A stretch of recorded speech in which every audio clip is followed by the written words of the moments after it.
হাজির হয়ে গেছি সরাসরি দাদাগিরি সেটে দাদার সঙ্গে দাদাগিরি করতে।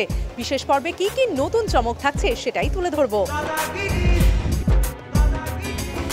বর্তমানে বিয়ে বাড়িতে বাফে সিস্টেমে খাবার পরিবেশন করা হয়। এই বাফে শব্দটি এসেছে একটি ফরাসি শব্দ থেকে। এর অর্থ কি?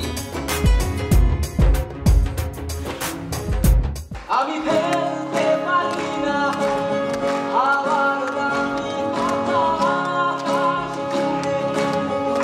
It's a mix of everything. Celebrities আসে, কত সাকসেসফুল মানুষ আসে, কত নর্মাল মানুষ আসে, তাদের জীবনে কত কি করে তারা, সেটা আমি জেনেছি এই 10 বছরে।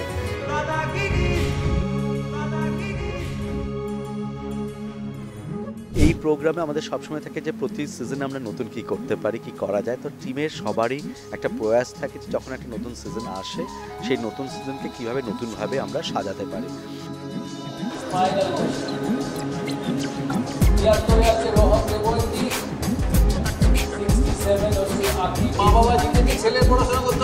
যেটা সবচেয়ে আমার কাছে ভালো লাগে হচ্ছে মানুষের সঙ্গে কানেক্ট।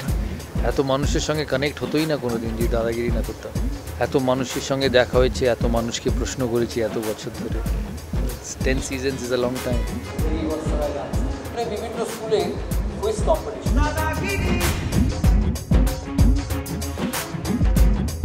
হোলি থিম বা এই যে বিশেষ বিশেষ দিনগুলো বাঙালির বিভিন্ন পার্বণ যেগুলো আমরা সেলিব্রেট করে থাকি ন্যাচারালি, তো সেইগুলো আমরা যখন সুযোগ পাই যে দাদাগিরির মানে অনুষ্ঠান যদি সেই দিনগুলোতে টেলিকাস্ট করে, যে যদি সেই পার্বণটাকে আমরা তুলে ধরতে পারি, তো ডেফিনেটলি আমাদের যিনি পুরো প্রজেক্ট হেড আছেন সঙ্গীতা ঘোষ, সঙ্গীতা সবসময় আমাদেরকে বলেন যে হোলির দিনে হোলিকে নিয়ে সেলিব্রেট করার মতো কোনো প্রোগ্রাম বানানো যায় যদি, বা দুর্গাপুজোর সময় যদি আমাদের প্রোগ্রাম করে, বা আমরা সরস্বতী পুজোর সময় আমরা প্রোগ্রাম করেছি।